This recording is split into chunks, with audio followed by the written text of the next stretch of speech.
Megan Batoon. That's me. I went into the little fridge hoping there was an alcoholic beverage that I maybe left inside there. And you got a little snack. But there was a yogurt that I left inside there. This is my daughter's yogurt.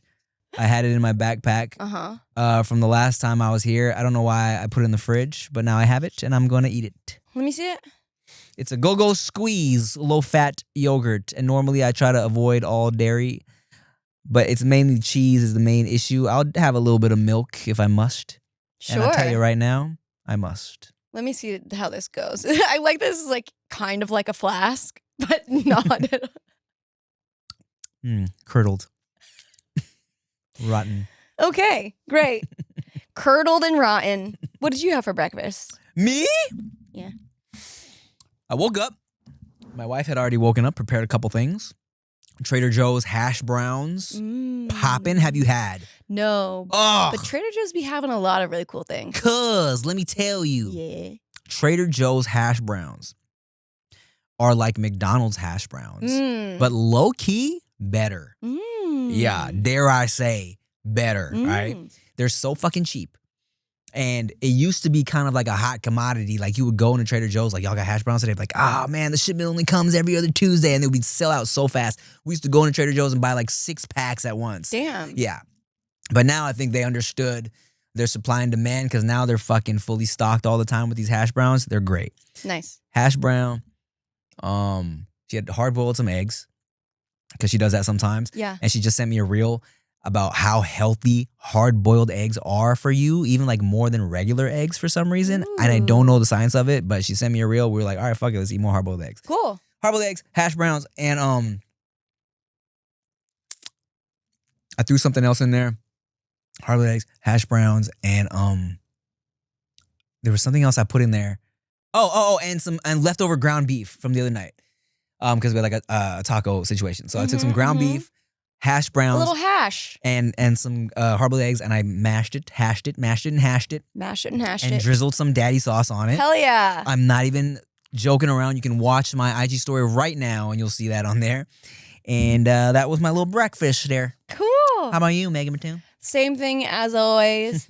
Eggs, avocado, 2 spinach, pieces of bacon. shallots, bacon, walnuts, toast. What kind of toast do you get? Buttermilk toast from Trader Joe's specifically. Is that good? Yes. Okay. And I air fry it, and it has the most delicious crisp You ever. air fry your toast. Yeah, because I don't have a toaster. Interesting. Yeah. Very interesting. Do you butter it before you air fry? No. I feel like We've been here before. we have been here before. We've been here before. Okay. Next. Next. You brought something for show and tell. I did. Well, I brought this because it was, first of all, it working, in quotations, was working backwards. This is the clock in question. We were talking about this a couple episodes ago when I had this like beautiful clock, and I realized when I was selling it, because I didn't need another beautiful clock. I actually don't have many beautiful clocks. Not that I didn't need this. I didn't need it. But anyway, all that to say, it was backwards. And then I didn't realize, no one realized it. All the people on Marketplace that I was talking to, I didn't realize it after I photographed it, that it's actually backwards. So like the 3 and the 9 should be reverse. You told me about this, and I thought it was so fucking sick, dog. That's so cool. Yeah, and it was ticking backwards. The whole thing is backwards. It was ticking backwards. I was just like, how did someone make this? I'm so confused on like why this exists. Can I tell you something? Tangent about clocks? Yeah. I'm a very, what time is it person? Like, what time is it? Like, oh, how much time do we have before? Blah, blah, blah. And then there was one time somebody's like, why are you always asking what time it is? Yeah. Why are you always so concerned about what time it is? My mom had mad clocks in the house. Really? Every room of our house had a clock. Oh. Even our bathrooms had clocks. Sure. And Chia was the first person who I was like, when I was like, let's put a clock in the bathroom, she was like, oh. She was like, yeah, I guess that would make sense, to do. And I'm like, do people not do that? Right. And I realized, I was always just kind of like faced with time and the clicking and the ticking of the constant reminder that death is upon me. But I realized, I'm like, I'm always kind of looking at a clock. You know what I'm saying? Oh, that's cool. Yeah. So now do you have clocks in every room now? We do. Cool. We have clocks in the bathrooms now because of me, because I'm always like, every time I'm showering, I'm like, and this was, you know, of course, this was a time before cell phones and shit too, you know, so I wouldn't have like my phone in the, you know, so like I'm always like showering, like, oh, how long have I been showering for? I'm always kind of aware of that. Oh, that's cool. Yeah. That's interesting. Death. Maybe I should get more clocks. My Pilates studio had taken down their clock for a couple weeks, and I always thought that was really interesting because I'm always looking at the clock because I'm like, you know, dying in my lunges. I'm like, how much longer? That's probably why they take them down. Well, yeah, but then they put it back up. So I was like, oh, maybe they were just getting a new clock, servicing it, battery change, who knows? But it was nice to not have the clock. Did you know why that's why Vegas casinos have no windows or clocks? Right, so you don't know what time it is. You could be there forever. Just gambling your life away. Totally. Yeah. Totally. So I was gonna tell you that I'm so glad you brought this clock today, because can I make this a high-low, a stinky hoe? Kinda, yeah, sure. I have to pick up a clock. This is my low. I keep forgetting to pick up this clock that I took in to get repaired. Okay. And I fucking forgot that I left it at this clock repair shop until the guy called me the other day. He was like, hey man, your clock's been ready. There's not really a lot of room here. It's just a big clock. So if you could come get your clock. How many times are you gonna say clock? That'd be great. Yeah, isn't that funny? I'm so good at that. Being funny in little ways, little subtle ways. I'm so great. Glad you picked up on it. And my high, I guess it's kind of like relating to the clock, is it's a really cute gift that my homegirl Rachel got me. She's a producer on Wild 'N Out, and we got really close. Just like we're like one of my just besties on the show, and just like one of my closest female friends probably. And it's like a big wooden clock, and like engraved on it, or like etched into it, or carved into it, whatever the fuck, the writing on it is the poem from when Will Smith made up the name Rafael de la Ghetto. Oh. And on that episode of The Fresh Prince, he joins a poetry club to meet women, and they're like, say a poem now. Say a poem then, right? And he makes up this poem, and it's like, tick tock clock. This clock is ticking for you. Because when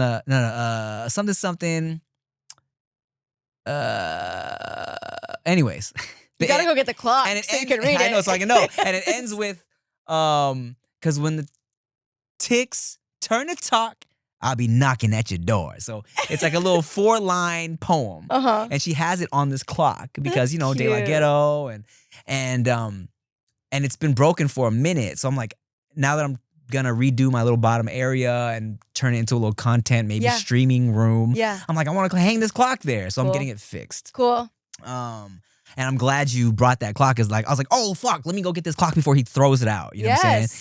So thanks for that. Are you gonna go get it after this? Yeah, literally. Sick. Sickening. And my stinky hoe, I didn't bring this up last time, but we have t-shirts. Oh my God. Also on sale with Daddy Sauce. Wow. It's an Asian man.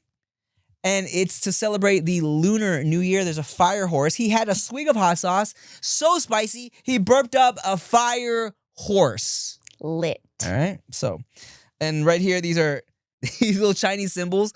I was like, when I kind of sent the idea to Rick for the shirt, I'm like, yeah, we could throw like maybe like this down here. And he sent me back like a sample rendered out or whatever. And he's like, and I'm like, what are those letters? Are those just random Chinese symbols? He's like, it means fire mouth or something. I was like, okay, cool. I'll take it. Okay.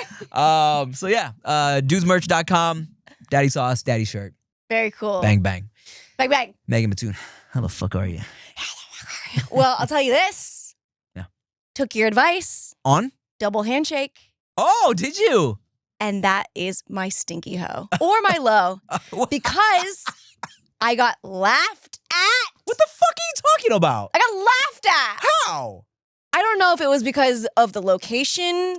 Maybe it wasn't a time and place for a double handshake. Please tell me the Maybe details. the guy was old and British. Okay. I'm unsure of where the wires got crossed. Okay. But I was coming in being like, I'm gonna crush this handshake. Yeah. I walk into my friend, he was like playing his music, his unreleased music for his publishers. Okay. So it was at an Airbnb, which is like, okay, so he's staying there. It's like not really a meeting place. It's kind of not casual, but there's it's schmoozing. casual. Schmoozing is happening. It's casual. Okay.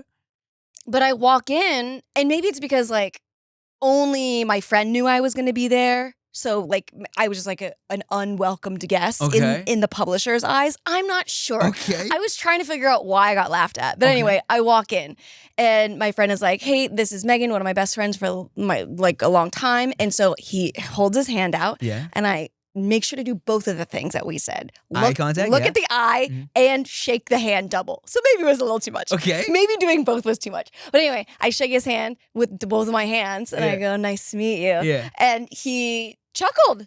He chuckled at me. And I haven't decided why. Can you show me? Let's walk through this. I'm you, you're him.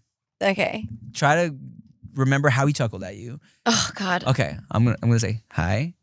Oh, and then hi, I'm Megan, nice to meet you. No, I don't know. It was something like It was a nervous chuckle. It was a nervous chuckle. I think it was just like I think he was caught off guard by my presence. I think so too. Here's what I think it was. Is he attractive? I don't know. And he's a musician? No, he was old. He was old. He was a nice guy, but he was like, I don't know, like 60. And British? Yes. I mean, I think also British people, as you walking into the room as a hot girl. No, he was expecting you to do this. And so he go, "Mademoiselle." Oh, because maybe I was a little more masculine in coming. I was coming in hot with two hands. To a British person? Yeah, maybe. Because, I mean, I think even Americans get made fun of for a stern handshake, yeah? Sure. So now you're doing the double stern. And he's like, "My word." Yeah. I don't know. I mean, he was nice to me, but I think I came in hot and heavy. No, don't blame yourself. Yeah. Blame him for being fucking weird. Yeah. No. You killed that handshake. I was like, I can't believe I listened. This is the last time I'll listen to Tim. Tell you that. Also, let me tell you this. My rules don't necessarily won't apply to you, Megan Mattoon. You operate on a different life plane, okay? You are a hot girl. And you're not? I am a very hot boy, but I also, a lot of my hotness comes with my delivery of, "Look at me, I'm confident. Look at me, wow, I'm so charming." So maybe I was just like overdoing it. Where like I didn't need to compensate. You don't need to do all that. You know what I'm saying? You come in there, you come into the room, you already kind of get attention. I, to a certain degree, have to demand attention and have to remind people who I am. This is why I'm doing this shit. You walk in and people are like, "Who the fuck is this?" I gotta be like, "Hey, what the fuck? Hey, here's who I am. Hey, what the fuck? Look at my eyes." Yeah, look at my fucking cheeky eyes, you fucking bitch. You feel both hands? Okay. You know, okay. it's kind of like, they don't necessarily apply to you. Okay? So maybe he was, I will say he was intimidated. And so he nervous laughed. I'll take that. It was not a cringe. I'll take intimidation. It was not you being cringe. It was him being like, "I don't know what to do." Yeah, this is a lot coming at me right now. It's just, "I don't know, she gave me both eyes and both hands at the same time." Both eyes and both hands. It was a lot for me. All at once. I was like, "What the fuck? I just didn't know. I don't know what to do." So that was, I would say, it felt like a low. But I think it was my stinky high. I think that was unexpected. That's so funny. That was not what I was expecting. That's great. I was expecting respect. Yeah. Yeah. Look, just be glad you don't have to deal with navigating man handshakes, all right? Man shakes. It's a lot to decide where you're going to go sometimes. You know what I'm saying? I get that. It's a slide pound. It's a grip snap. It's Bro, a lot. When I get the opportunity for a dap, I love it. I feel like I'm seen. I love it. I feel like I'm like homies with the person. Like when I'm like, I remember last time that happened, I was like on a shoot and the photographer was showing me kind of like the images that we had just shot. And it was just kind of like it was like an up, down. And I was like, fuck yeah. Like that was so synchronous. Yeah. It was awesome. Chia will watch me navigating that sometimes. And she's like, how? What's even happening? You know what I'm saying? Because it's a lot sometimes. Yeah, I bet. And I'll tell you what. Let me say, because I think so much nowadays, right? Because primarily it's like Mexicans, it's a slide pound, okay? And then when you skew like black or just fans of rap, it's a dap into a this, resistance on the reverse, and a snap. Yeah. Okay. Whites, you kind of have to decide which way they're going. You know what I'm saying? But usually it'll be a dap into a pound as well. Oh. Not so much a snap with the whites. Okay. Sure.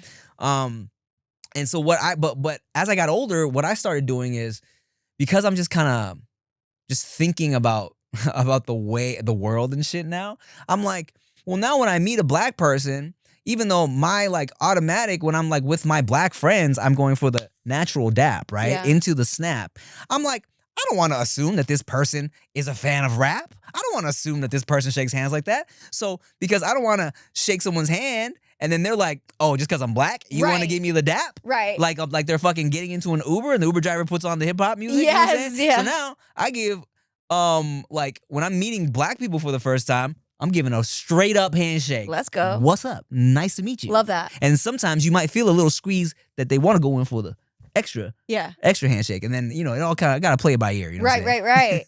Cool. It gets a little tricky. Your life is so hard. You're not wrong. Okay, very cool. Do you hug girls? Because I feel, girls hug a lot. When you first meet a girl, are you hugging? No. No, if I don't know you, I'm shaking your hand no matter gender. I get it. Yeah. How do you feel about high fives?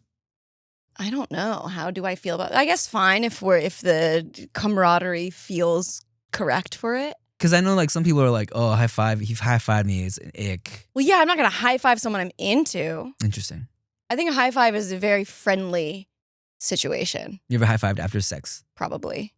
I think that's so funny. Yeah. No, I think laughing during sex is really important. I agree. Yeah. I agree. It's like, I think so, like some of my favorites are when you're in the middle of it, like mid thrust, and you can like make a little joke. Yeah. And you're both kind of chuckling. Mm-hmm. You know what I'm saying? Yeah. Yeah. That's nice. It's cute. Yeah. Yeah. Something I like to do is a curtsy. It's a joke, but I like it still. It's a fun little one.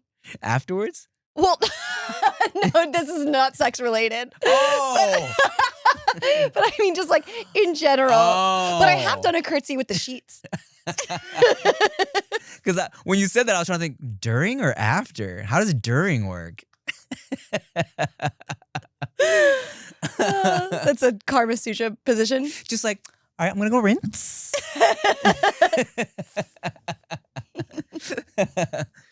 Oh, my goodness. So that is my low. And your high? My high would be, what has happened that has been great? Oh my God, I have a new favorite food and I can't wait to cook it again. Tell me.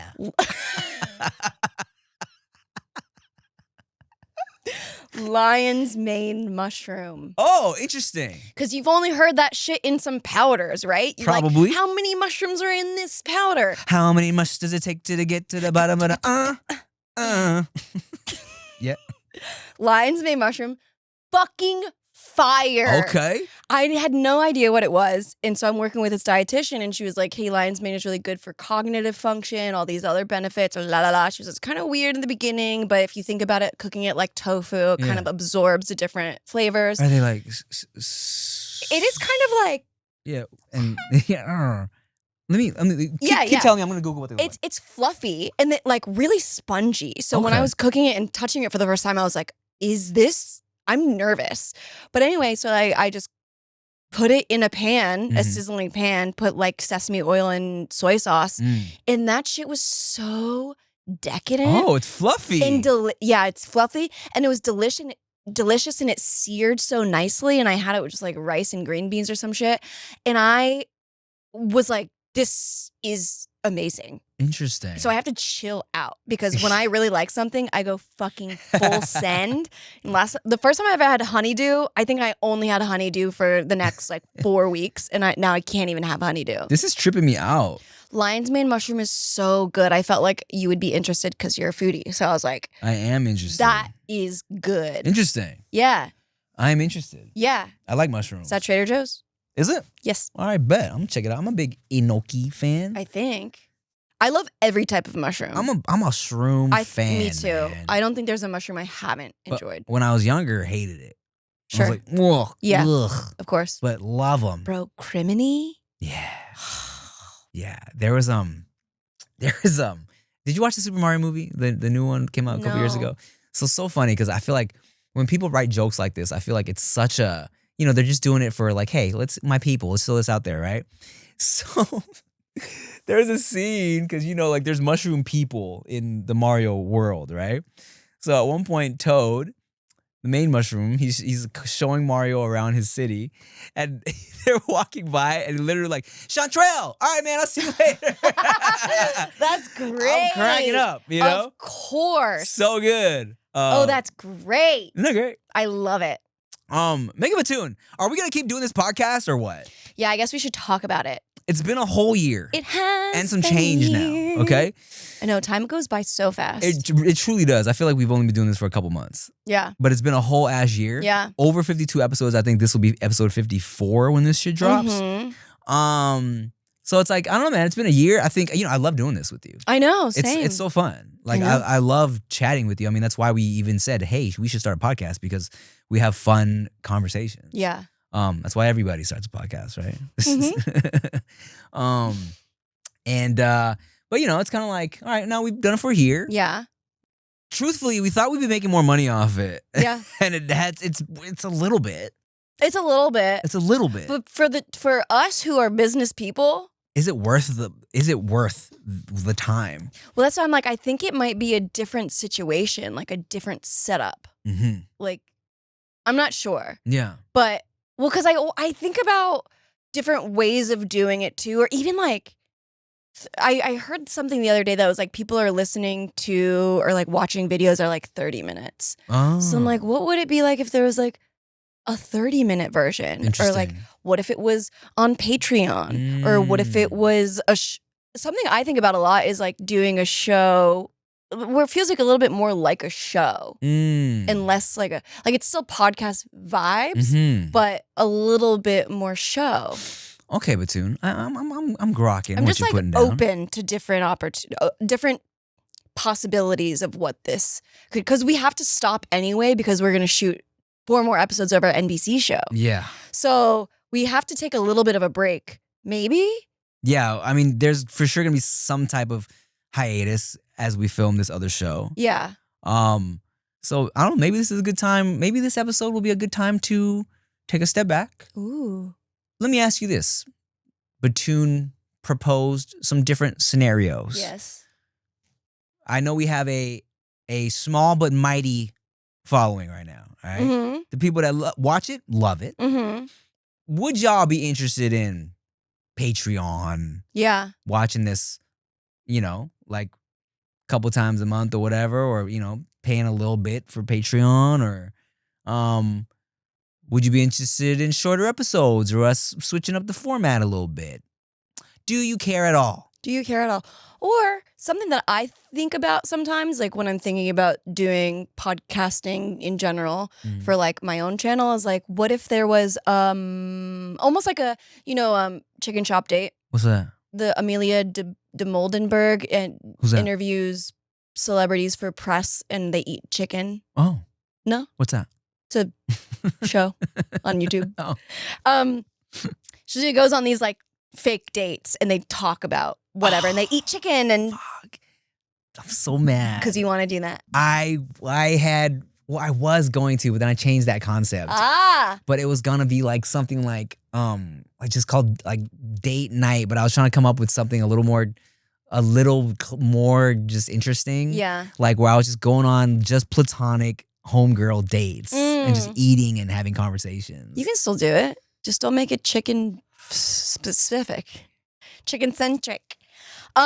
Which would have been actually great for you because it's like chicks. It is even better for you. Yeah. Anyway, so with her show, because it's a show format, but it's talking. It's a talk show. Mm-hmm. So I think that I heard something they like film for whatever an hour, and they cut it down to like 12 minutes. So it's like the best of the best. Mhm. So it's like, that would be interesting. I mean, obviously it's a little bit more work, but what I think about is like recording an actual full ass podcast episode length hour that's behind a paywall, but then on YouTube you get kind of the clip version. Oh, I see. So that's an interesting thing that I think about too. That is interesting. I mean, we wouldn't be able to do that with Studio 71. Yeah. Because they want these hour-long podcasts for their advertisers. Advertise. Do you know why TV exists? What's that? It starts. What's that? What's TV?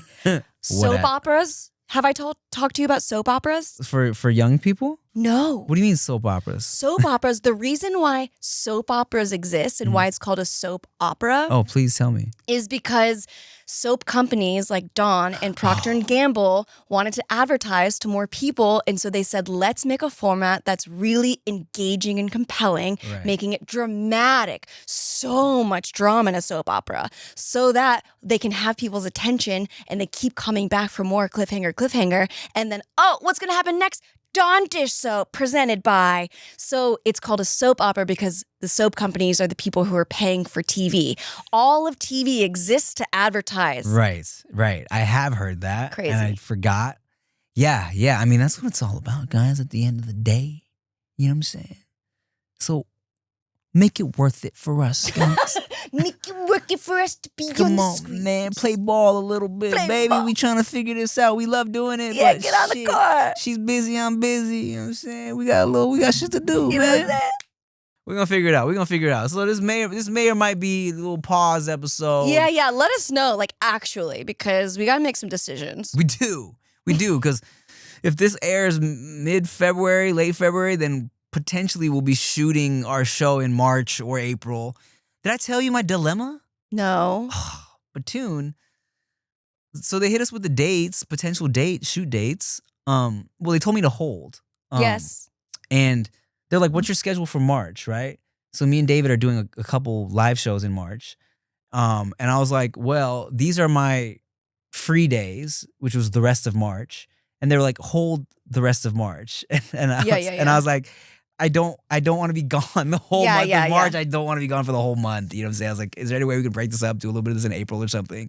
And they said they would get back to me. So Okay, so that's where it's at. yeah. I don't know how were your dates for March? I mean, my March is fairly open. All of my projects are based like remotely. Oh man, nah, I was like, guys, gone for a whole month for my babies. I know. That's a lot. I know. Like I thought they would break it up a little bit, but because of those dates that I couldn't do it too. Yeah. It was kind of like, let's fill in the rest of your open days with this. And I was like, that's me being gone all month. Right. 30 fucking days. No, they had it blocked off so they could figure it out. We wouldn't film the whole month. No, but they might, because if one episode takes 3 days and then you like travel, then if we're doing 4 episodes. Right. Each one is like 8.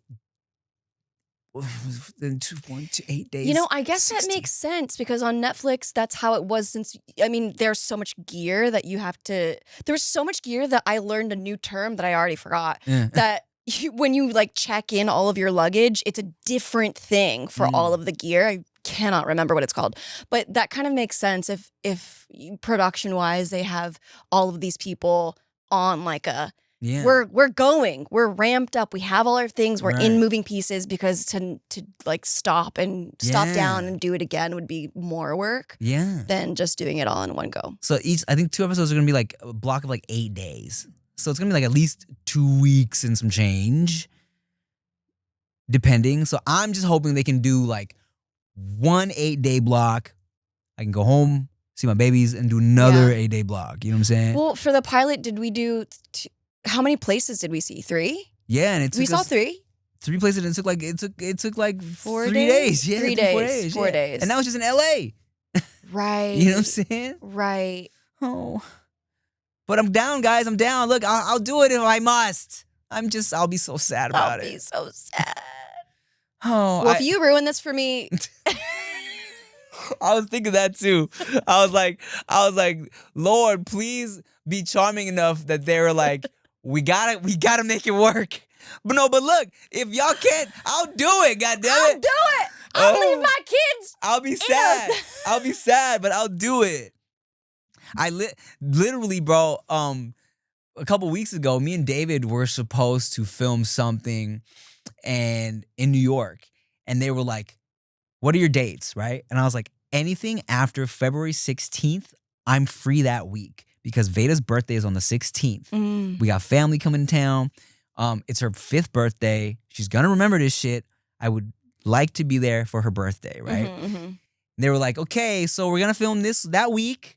The week you said you can't do. They're like, we're thinking fly you in on the 16th. Oh my God. And I was like, hey guys. You're like, did you read this? Yeah, I was like, I said any day after the 16th. Yes. I will literally get on a red eye. Yeah. On the night of the 16th to be there on the 17th. They're like, okay, we wanted to have you in there, have you in New York on the 16th, blah, blah, blah.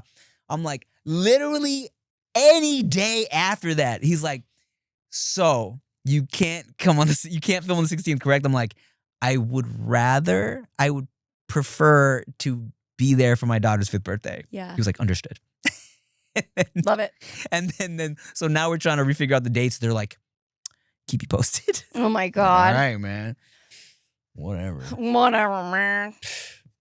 Don't worry. I won't ruin it for you. You better not. I'll fucking do it. I'll fucking do it. Maybe.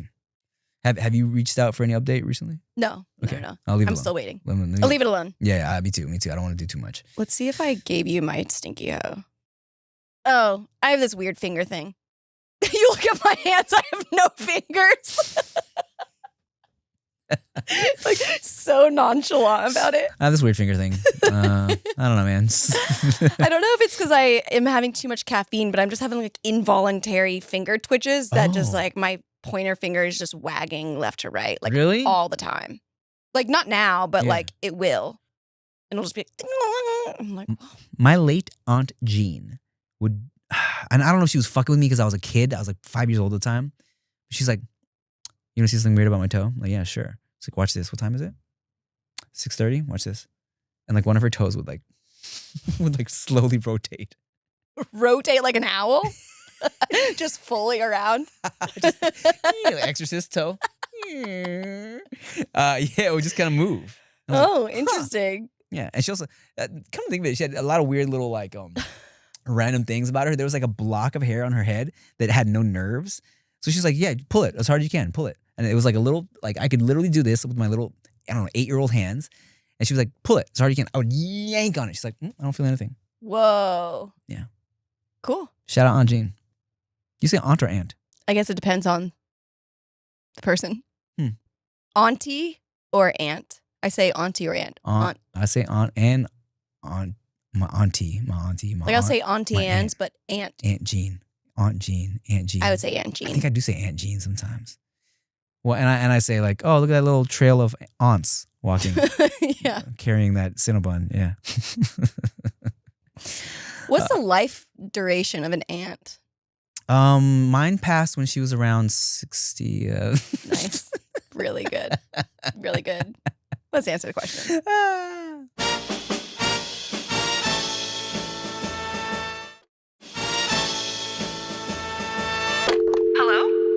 Hey, Tim and Meg, I'm a huge fan of you guys, especially you, Tim, back in the day when I used to watch your skit all the time. My favorite one was when you and Rick were the Angry Birds.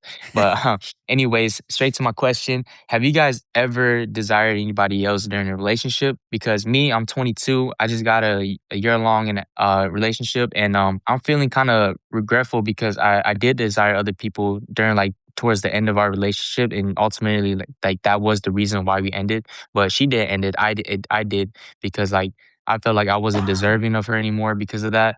And the way that she found out just kind of like made everything spiral out of control because insecurities start coming up, rules started getting set, and the relationship just didn't feel like love anymore. It just kind of felt like I had to put on an act to keep her satisfied. But anyways, thank you guys for the time. Love you guys.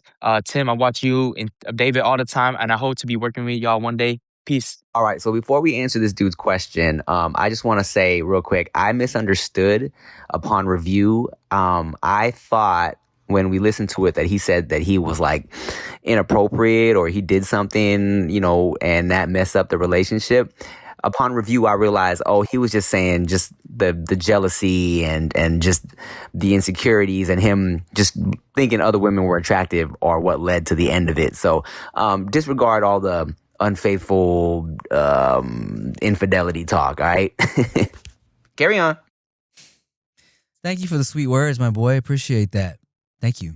And I believe you. Whenever someone's like, hey, man, I'm going to be working with you one day, I'm like, I believe you. Hell yeah. Can't wait. Hell yeah. 22. That's the age? 22 is his age. That's young. Very young. So I was going to say before he even told me his age, of course you're going to be attracted to other people. Yeah. All the time. Yeah. People are attractive. Yeah. That's like, I think that's never going to go away ever. Ever. Even when you're old and crusty and super committed, like that's still just going to happen. yeah, it's natural to find other people attractive, right? It makes sense that as a 22-year-old, you're not going to feel like you're ready for a commitment because like, bro, you're 22. You know what I'm saying? That's like so young. I know right now you might feel like you a grown-ass man. I know. But like, you got to look at it like this. You just became legally allowed to drink. Yeah. You know what I'm saying? Like, I always felt like, and we talked about this before, right? 18 to 25. Yeah. You become a completely different person. Mm-hmm. So many things are changing. College, you're looking for a job. You're 18 for the first time. You're 21 for the first time. You're going out, going places you've never been. Mm-hmm. Naturally, you want to experience different things and different people. I think that's natural. Yeah. And I also think that, I mean, yes, if you're saying you cheated on your girl, like, yeah, I'm not saying it's good that you cheated, but I'm saying it's natural for you to be young and you want to experience different people. You know what I'm saying? And maybe this was just your way of realizing that you're truly not ready for a relationship or a commitment right now. Yeah. You know? And I think if there is the cheating element, there is something that is missing in your connection with the person that you're with in order to allow that to happen elsewhere. Mm-hmm. So something that I remember hearing from my therapist a while ago, that I was like, oh, I can't, something about this person keeps me so interested and I'm not quite sure. But like, I can't like think about them because I'm in this other relationship. And she was just asking questions and she was like, well, what is this other person kind of like bringing out in you, or like what itch are they scratching? Yeah, or like what is it between the two of you that is so compelling and energizing and magnetic that you don't have with your person, and how can you invite more of that in your connection here? So I'm like, I'm always like, oh, this is an opportunity to get curious, but like with the person that you cheated on or the person that you cheated with, what is it about them that was so enticing that made you be what is it called? Infidelitous? I'm definitely making that up. It made you want to infidelize. What made you want to infidelity? Infidelity. Look, I was going to say, also just like, facts. And like that's also as a young man, sometimes it's just as simple as like, oh man, she has a butt I've never had sex with before. I would like to see what it's like to see this butt bouncing on me. You know what I'm saying? So it has like nothing to do with the actual person. It's just the butt. Exactly. It has nothing to do with like, oh, my girlfriend isn't stimulating me intellectually or like sense of humor wise. It's like, oh man, this Guatemalan girl's butt is different than my Filipino girl's butt. It's like, I would like to experience this. Yeah. I remember hearing some celebrity, I don't think it was on a red carpet for some reason. I'm thinking about it like a press junket for some reason. But they had asked like why they were married to or dating one of the most beautiful women, like Eva Mendes vibes. I don't remember who it was. But the guy was like, imagine having a 5-star meal every day for your whole life. At some point, you're going to want McDonald's. And I'm like, damn, like that is crazy. Like we're not safe. No one is safe out here. Hey, man. Hey. A5. Hey. Ooh, if we talking about that steak. talk about that fancy steak. You know what I mean? I love a fancy steak. Me too. That's how we did a lot of our bonding. That's right. But to help this young man out, yeah, man, it's natural, bro. You're young. I think you should have fun. You're obviously not mentally ready for a commitment right now, and that is okay. Yeah. You should go have fun. And I think my advice would be, if you are in fun whole stage, then just be open about it. Be honest about it. When I was hoeing out, I was very careful to not make anybody feel like I wanted a relationship if I didn't. You know what I'm saying? I never wanted to like lead anybody on. I was very like, I try to be really honest and straightforward with like, look, I'm just having fun right now. Mm-hmm. And I just want to just engage in some nice, clean intercourse and maybe get some food and hang out. You know what I'm saying? Yeah. And to his point about like, you know, since he infidelized and now like his relationship couldn't even function because, you know, like she had to set rules and she couldn't trust him. And Yeah. it's like, I think, you know, when something like that happens, especially when you're young, you're never going to forget about it. You know, your partner is always going to be like, oh, who you hanging out with? Well, who is this bitch? Let me go through your phone. Like, why are you looking cute for? Why'd you put cologne on today? Who you going out for? You know what I'm saying? Like, because that shit's, you know, the trust has been broken and now it's like she can't go back. You might as well they already broke up. So yes, just go have fun, dude. It's okay. It's okay. You learned your lesson. Right? Right? Okay. Right? Go in the corner. Yeah.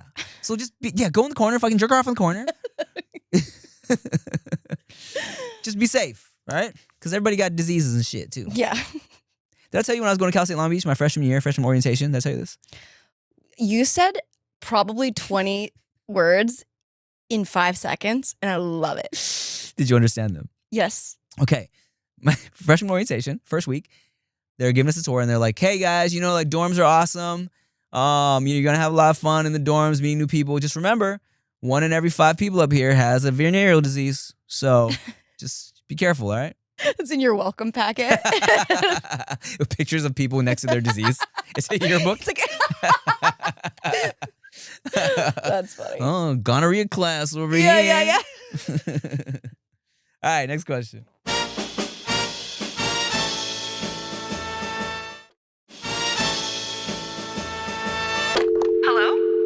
Yo, Tim, big fan from South Africa. My name is Myla, and my question is, how do you nail an audition? Because this year I've been trying to get into acting, and I attended a couple of auditions, like 3. And hey, man, it's been a bit tricky. You know, you walk in the room, you're like, yeah, I'm gonna own this shit, and then you completely forget the script, completely leave the script outside of the room, or you know, you just get nervous, bro. You walk into a room, you see 50 guys who look exactly like you.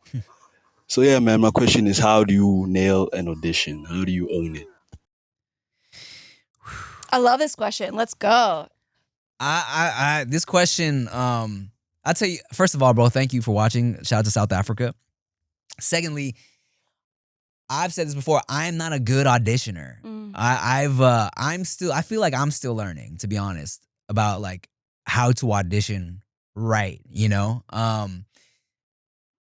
And I'll tell you this, bro, you said you've done 3 auditions so far. I've had so many auditions and I've only booked 3 probably, you know? Like one was for Wildin' Out and another one for this.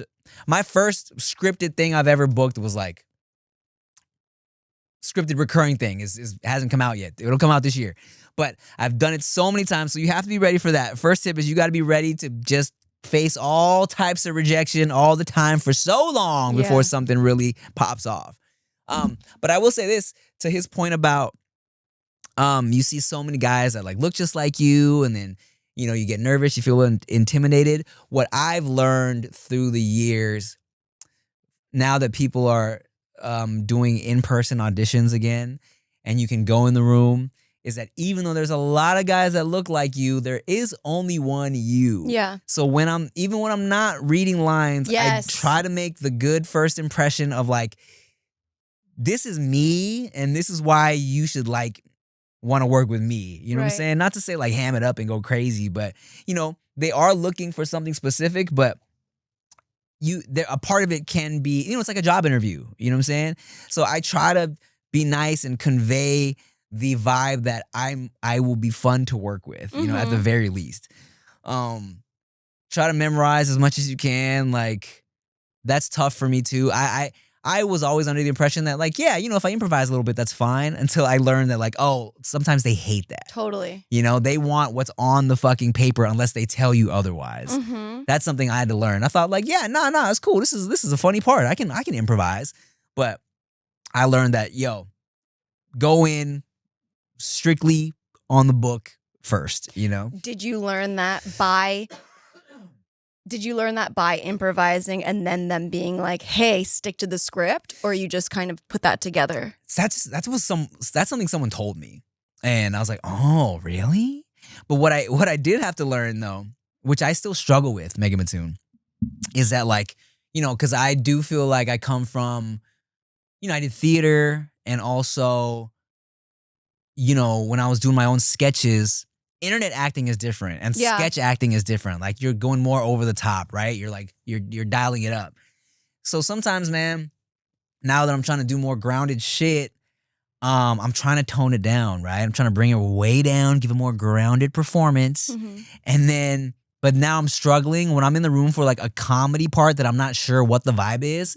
I'll go in there, I'm like, all right, let me not do some fucking internet acting. I'll tone it down. But then afterwards, I'm like, kicking myself because I'm like, oh, I should have did this. I could have did this so funny, but I was so in my head about doing too much and overacting that I didn't do something that I thought would have been hilarious. So I'm second guessing myself.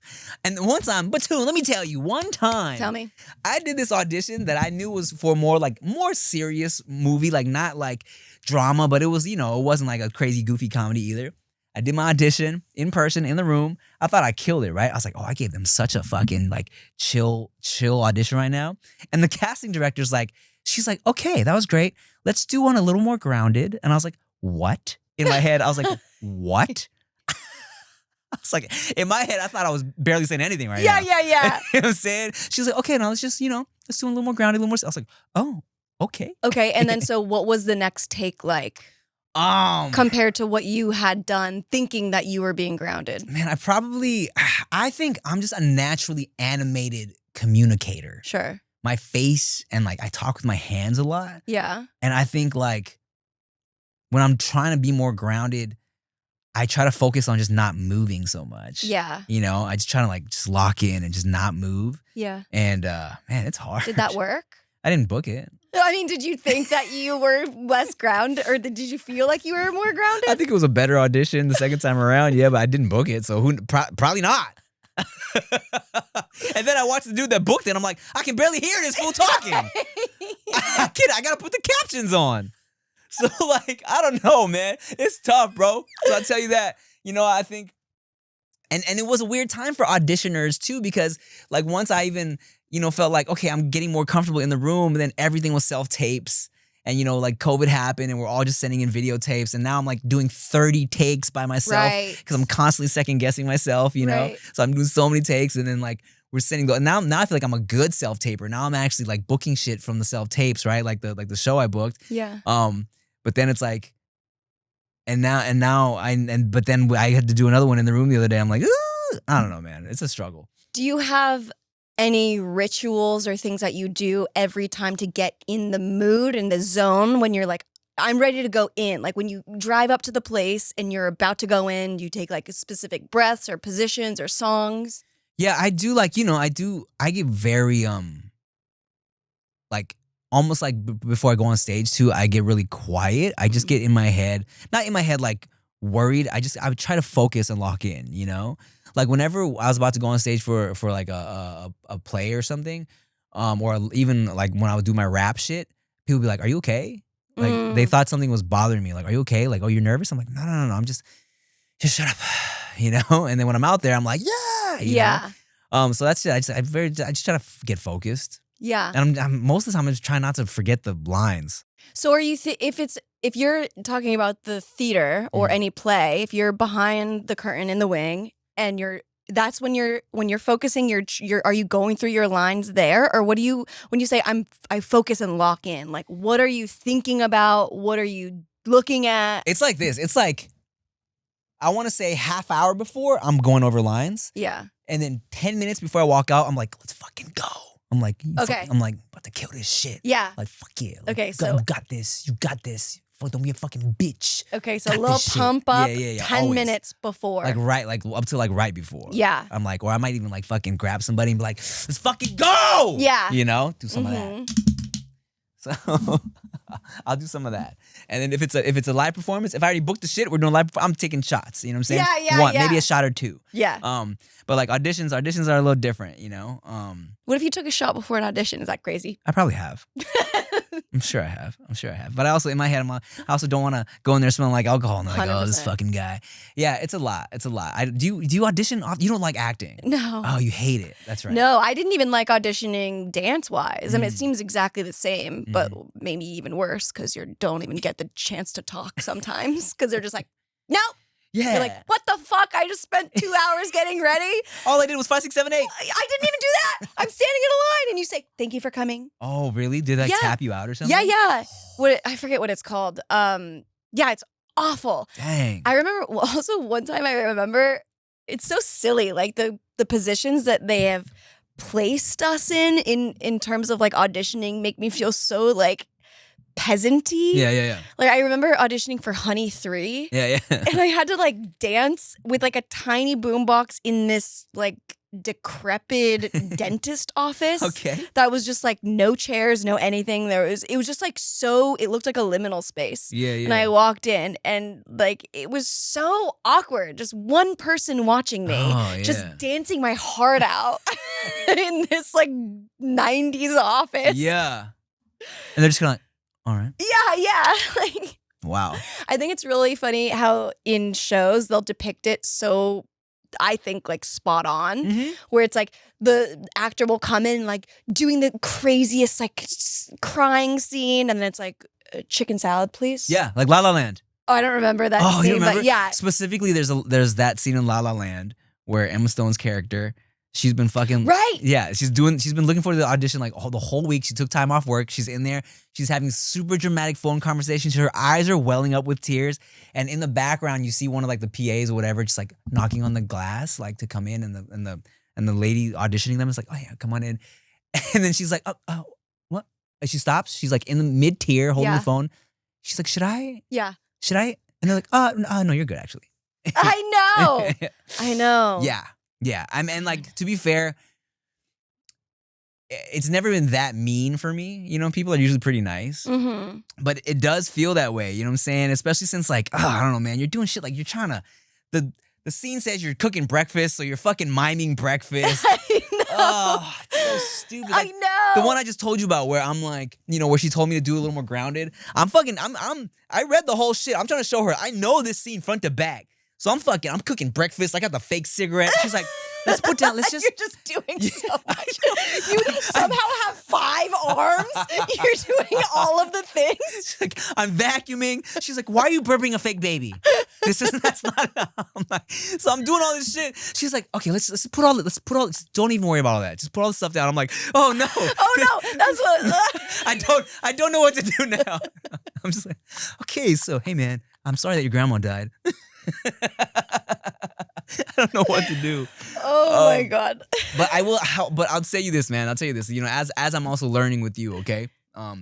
Like I said, because I feel like, you know, like I said, if I can make a good first impression, I think because I feel like I audition so bad, but when I'm on set, I kill it. Right. So my play is like, look, if I can get them to just like me enough to be like, let's see how he does, then I get there and I'm like, okay, he killed it, you know?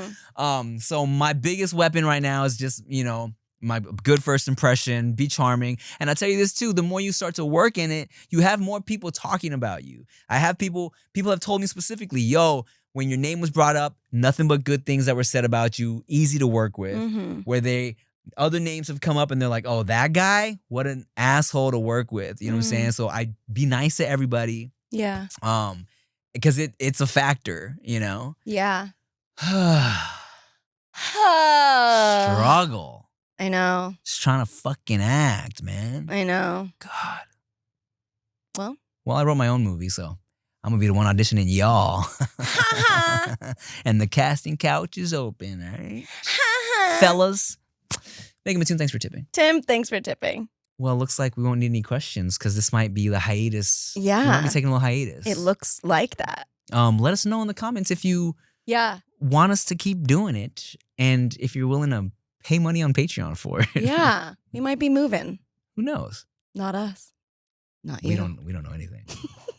Bye. Bye. Forever. Ah!